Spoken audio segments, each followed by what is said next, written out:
Tolong kupas, buka, tanya kiai-kiai kita. PKI itu siapa? PKI itu tahun 1948 di bawah pimpinan Musso, saudara, membantai kiai di daerah Magetan, di daerah Magelang. Saudara, pesantren-pesantren diserbu, dibakar, kiainya disembelih, santrinya dibantai, saudara. Kiai dimutilasi, dipotong-potong, dimasukkan ke sumur neraka, mereka namakan, saudara. Dipimpin oleh Musso. Lalu bagaimana akhirnya kita bisa menang? Saudara, tentara saat itu kalang kabut menghadapi daripada gerakan PKI di Madiun. Akhirnya apa yang terjadi? Tentara minta bantuan ulama dan para santri. Ulama dan para santri bangkit melakukan perlawanan. Jaga pesantren, jaga ulama, jaga kiai. Dan alhamdulillah akhirnya tentara dan umat Islam menang tahun 48 melawan PKI, saudara. Anda bayangkan kalau kalah. Kalau kalah, Indonesia ini bukan negara Pancasila lagi. Udah jadi negara komunis, saudara. Itu jasa. Tentara kerjasama dengan ulama. Bagus tidak? Cuman kita sesalkan, begitu sudah PKI berontak, bunuh ulama, tetap nggak dibubarkan oleh Presiden Soekarno, saudara. Ulama nuntut bubarin dong, ini kan udah membantai orang. Nah, Soekarno bilang itu kan oknum yang melakukan pemberontakan. Enggak dibubarin. Akhirnya tahun 55, cuma 7 tahun, 48 berontak, bunuh ulama, bunuh santri, bakar pesantren. Tahun 55, dia jadi partai resmi, ikut pemilu, saudara. Nah, begitu ikut pemilu, masuk dalam kabinet, jadi menteri-menterinya Pak Karno, dihasutnya Pak Karno, saudara, dibisikinya Pak Karno, agar Pak Karno ini memusuhi umat Islam, saudara.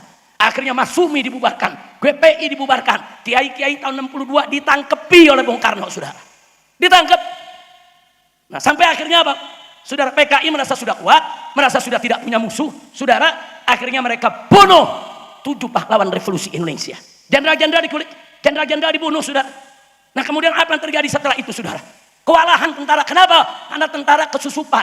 Sebagian tentara ikut PKI, sebagian tentara, saudara, nggak mau ikut PKI, saudara. Nah, akhirnya apa yang dilakukan oleh tentara-tentara yang anti PKI? Lagi-lagi merangkul ulama dan para santri, saudara. Di tahun 65, saudara, kita lihat kejadian di Probolinggo, kejadian di Banyuwangi. Bagaimana Banser bikin acara, saudara, terus ada perempuan-perempuan gerwani PKI nyaru jadi muslimat NU, saudara. Menyamar jadi fatayat NU, masuk dalam acara, kasih makanan. Ini yang hadir Banser, saudara. Keracunan, puluhan orang mati, saudara.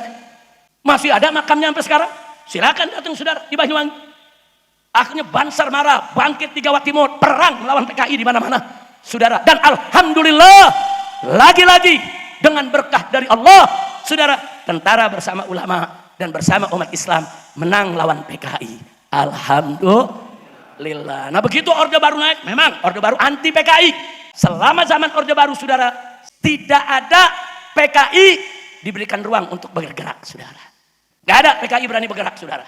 Begitu masuk reformasi, PKI anak keturunannya bangkit, saudara. Mereka masuk ke partai-partai, mereka jadi anggota dewan, mereka jadi wali kota, mereka jadi bupati, mereka jadi, karena larangan udah gak ada, saudara. Dan saat ini, saudara, ya, mereka mulai bangkit. Nah, jadi saya hanya ingin mengingatkan di sini, kita tidak menuduh sembarang orang, saudara, sebagai PKI, tapi lihat aja dia punya motif gerakannya, modusnya. PKI dulu benci ulama, PKI dulu benci habaib, bahkan PKI dulu benci Arab, saudara. Bahkan PKI dulu kalau lihat kiai, lihat habib, mereka sebut kadron, kadal gurun.